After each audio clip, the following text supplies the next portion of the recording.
Dragons vs. Synchrons, Part 1. I'm keeping this in just because of disclaimer about construction noise and stuff in the background. Also, I will personally escort you to hell. I mean, he had some people to hell before, so... This thing is broken. Wait.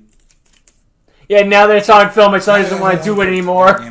Every freaking time, it's like going... Yeah, it's like taking it to the mechanics. The moment it's time to go to the mechanics, suddenly it's working perfectly. Am I right? What happened was, during the recording of episode 12, at the very fucking beginning, it fell down.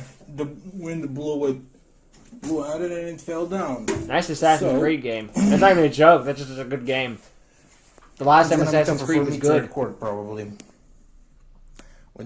But either that or I'm just gonna buy a new one. I'm probably gonna work with this one because I'm too lazy to buy a new one. Plus, I don't really want to waste money since this one was working fine enough. It helped me record. So yeah, just gotta be careful with it then. Enjoy the episode. Well, I'm going to fast forward from here. Anyway, skip! Yeah, I just figured the disclaimer was worth bringing up, you know? That was it. Alright, before we begin this duel, I'd like to do something. Kills him. What the... Just shoots him. The end. Ouch! What the hell was that? Well, first how about you tell me, how do you feel now? I've lost 50 pounds. I do feel a bit better. He suddenly turns into insert celebrity here. And I didn't want you to just collapse from exhaustion in this duel. That just wouldn't count as a victory. We've got good news. You look like a famous movie star. The bad news is that movie star is Drew Carey. Collapsing from exhaustion. And with that in mind, I think I'll let you go first because I feel extra generous today. Well, how nice of you. I guess I'll draw. Not a bad hand, and we actually get to see the hand, so that's nice. I should begin also, you can tell what the custom card or the less than legal cards were, but hey, work with what you got, and we know what you meant. And one spell or trap card face down. It is nice just to see the hand. I end my turn. Ah, now this brings memories, just like in our previous duel. I guess it's true what they say, slow and steady wins the race. Now, allow me to begin. My turn. I'll draw. Not bad. We don't see his hand because it's going to reveal. I activate my It's supposed to be a reveal. We've seen him duel before, but it's a reveal of Duki. With this card, I get to discard one card and use one of its two effects. Dragon Ravina, huh? That wasn't in your deck the last time. I guess you updated that dragon deck of yours, although I really don't understand how that's gonna help you in your Heradic deck. Yeah, about that. Yeah, I remember that little line. I will send one card from my hand to the also, it's funny how Duki knows what's in his deck, and he was in a tournament in the Underground, so you probably saw him draw to duel a few times. The Dragon Ruler of Storms to my graveyard. What? A Dragon Ruler? What? There's like only 3 copies of each, and there's 4 of them. And that deck was banned because it was so devastating. The whole meta was revolving around them and the Spellbook of Judgment. And the only one who has all 3 copies of all 4 Dragon Rulers is the 2014 World Championship. Like 2 months ago. So this How the hell do you have to? So this creates a problem. They were so problematic that they got banned because they were too powerful. And yet the deck was only used by one guy 2 months ago. It's like, I guess they got unbanned just for that guy because he won the 2014 tournament. It's one of those where it's just like, it's been used by everyone. This one guy was using it obnoxiously 2 months ago. What? I'm not done there. I will banish. But yeah, the evil being gave him a meta deck that was incredibly powerful. So powerful, it's one of the only 2 decks. It's so powerful, it's banned in the Dragonverse. Allowing me to add another Tempest and another Redux to my hand. And you'd be like, but why were... So is that logic? Could Spellbooks be in the same law because they were even with Dragon Rulers? Yes, because we'd never seen Spellbooks in the Dragonverse, so therefore, they could be banned as well. This time his effect comes in play. You destroyed Reiko the Lightsworn Hunter by sending the top 3 cards of my deck to the graveyard. I will destroy Your field spell Dragon Ravine. That one is a bigger Yeah, that one's gonna be a problem long term. Fair enough then. But they still have Blaster to attack you with directly. Blaster, attack him directly! Bonk. And defense Go. draw. I take 0 damage, plus I draw 1. Lucky you. Okay, then I'll just do this. I overlay my 2 dragons in order to Xyz summon my Mecha Phantom Beast Draco Sack. I use one of his overlay units to special summon 2 tokens to my side of the field in defense position. And while I control these tokens on my field, Draco Sack cannot be destroyed by card effects. Plus, I can get rid of one of those tokens in order to destroy one of your cards. So, with this decent protection, I'm just gonna end my turn. Alright, it's my turn. I draw. Not bad. This does give him a good wall of defense, at least. But I have to get rid of the Draco Sack somehow. I activate Raigeki. With this, I will destroy your tokens. Draco Sack will be unharmed thanks to his own effect. But at least he got rid of both the tokens in one clean shot, so now he's got to deal with Draco Stack himself. Next move, he'll definitely be destroyed. Since I control no monsters and you control at least one monster, I special summon Junk forward from my hand. It even comes forward a bit, that's nice. Next, I return 1 card from my hand to the top of my deck in order to special summon my Blitzbearer zombie that I know thanks to my Reiko, the light. Nice mill. Next, I tune them together. Synchro and Daisy. Blitzbearer will be banished because of his special effect. But now, I Synchro summon my Ally of Justice, Catastor. This is a good way to out Draco In attack Stack. mode. Blitzbearer zombie, eh? That's an interesting card in your deck. And I find it funny that the person who wants to kill you the most, that being Ryan, is using that exact same card because he's running a zombie deck. I find it very humorous. Who do you think I got the card from? Remember, I just killed that man. For the record, I didn't steal it like that freakazoid of yours that Right. you're working for probably stole those cards for you. But enough of that. Thanks to Catastor's effect, when he battles against a monster that's not a Dark Attribute monster, that monster is instantly destroyed. And since Draco Sack is a wind monster, Catastor will destroy it. Kaboom! Go attack his Draco Sack with Justice Blast! Oh no. Whatever will I do? I don't know, more sound threatening than worried. Sound more creepy than worried. I'm just gonna end my turn. Alright, it's my turn. And during the standby phase, since I control no spells or traps on my field, I get the special summon from my graveyard, my little friend, Treeborn Frog, in defense position. If you're wondering, yes, Dragon I Ravine. discarded it for Dragon Ravine's effect. Next, I will tribute it To summon a monarch. in order to bring out my Chaos the Shadow Monarch. I mean, that's what the frog was best known And for. with his Tribute effect- fodder. Well, I think you know what it does. I will banish 1 card on the field, and if it just happens to be a Dark Attribute monster, you take 1,000 points of damage. It's funny how Caius can steal So, games by send killing back itself. Catastor. It's just like, I just need 1,000 more damage on the board. Caius, you'll do just fine. Kill yourself to do the burn. Before I attack, It is a dark. Code of Greed. Caius doesn't have to stay on the board for the effect to resolve.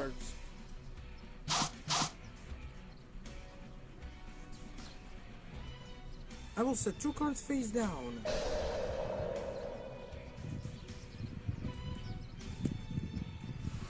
And now, Chaos the Shadow Monarch, attack him directly!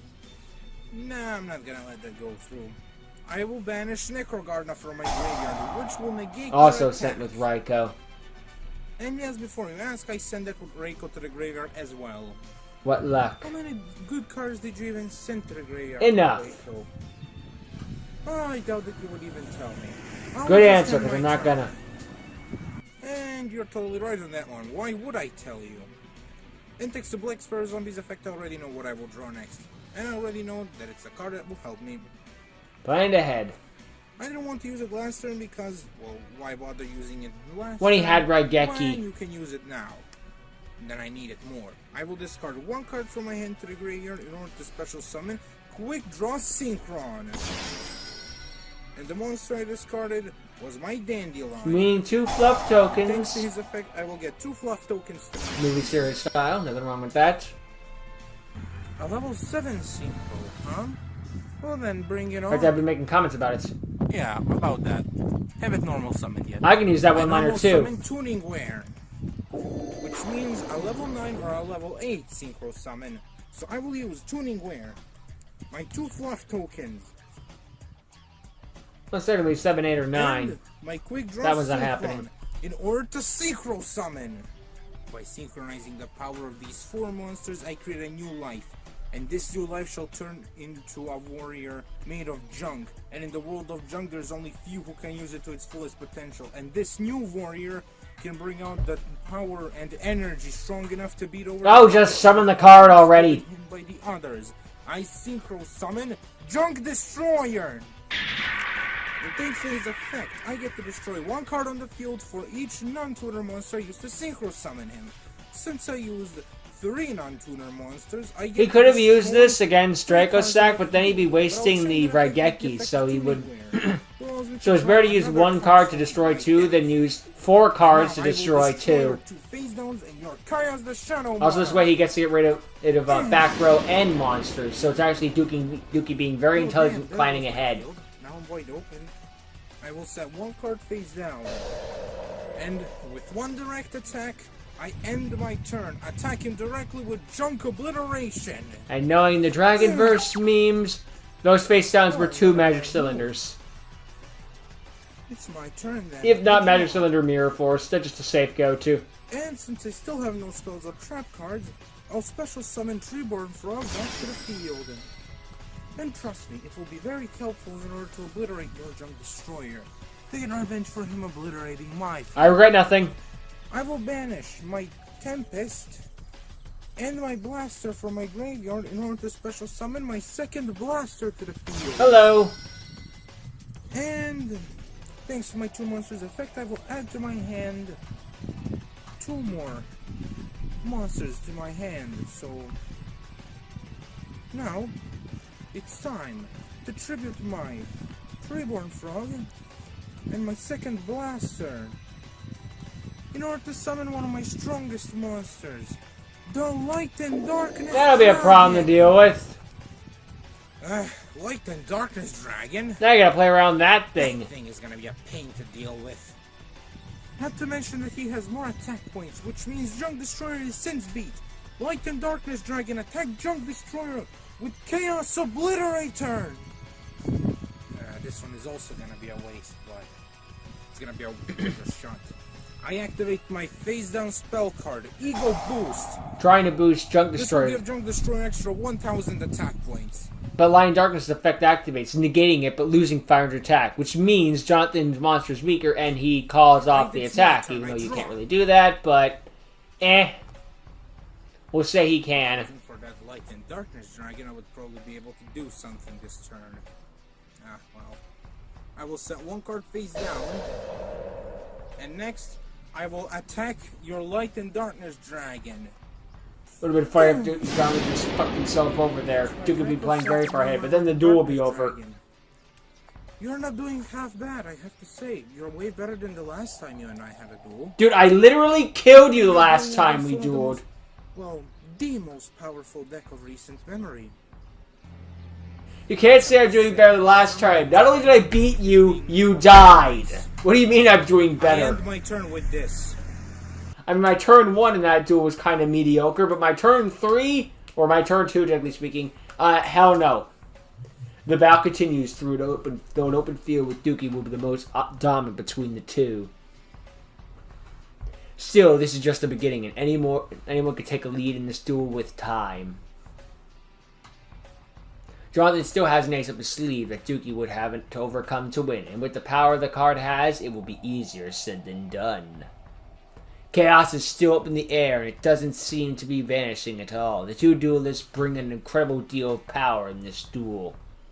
The battle just begun, yet the end seems closer than it should be. And credits.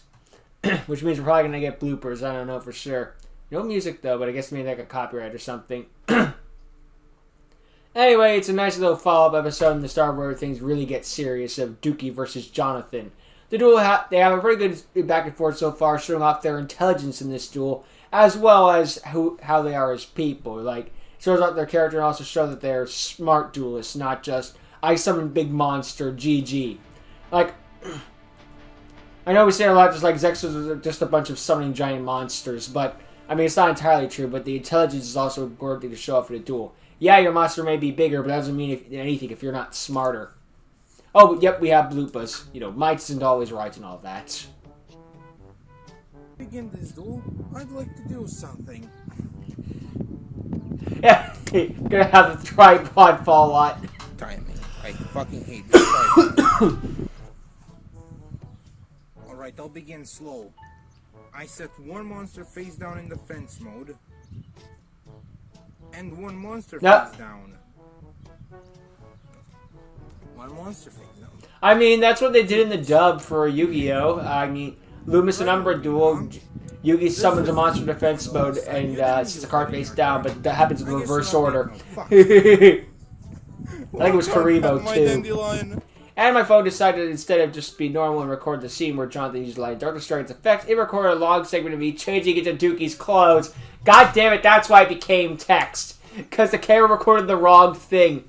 Us turned to record some entering it around to record Duki's scene. I hate it so much sometimes. Dang it, now we know that Duki plays Duki and Jonathan besides the credits. I was really into the whole kayfabe thing, or fake, or, you know, not knowing, but now I know for certain. Damn it, phone. How could you? Anyway, yeah, it's a nice follow-up to the previous episode. It's just focusing on the Duki versus Jonathan aspect. The two harsh rivals going against each other. And again, like I said, it isn't just, I summon big monster. It's, I have to outsmart this monster and use a bit more intelligence to deal with it than just summon big. It shows off smarts as well as strength. Because, yeah, they are summoning big monsters, but it's not, there's more to it than that. It's not, I summon a monster with infinite attack points, deal with it. It's, I summon a monster with this very specific board, deal with it. And they do.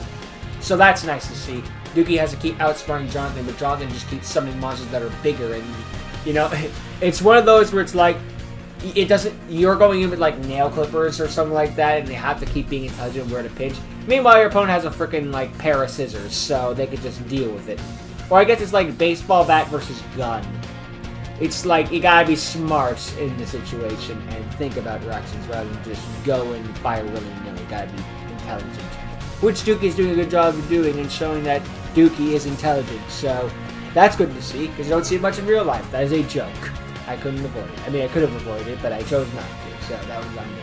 Anyway, yeah, a smart episode with smart character writing and good dueling action. And we're going to be seeing more of it and as time goes on, because there's still like 2 more parts of this, maybe 3. But we're going to be here for a while, so let's enjoy it while it lasts. For right now, though, I thank you for watching. I hope you enjoyed it. I'm looking forward to see what happens next time. Until then, later.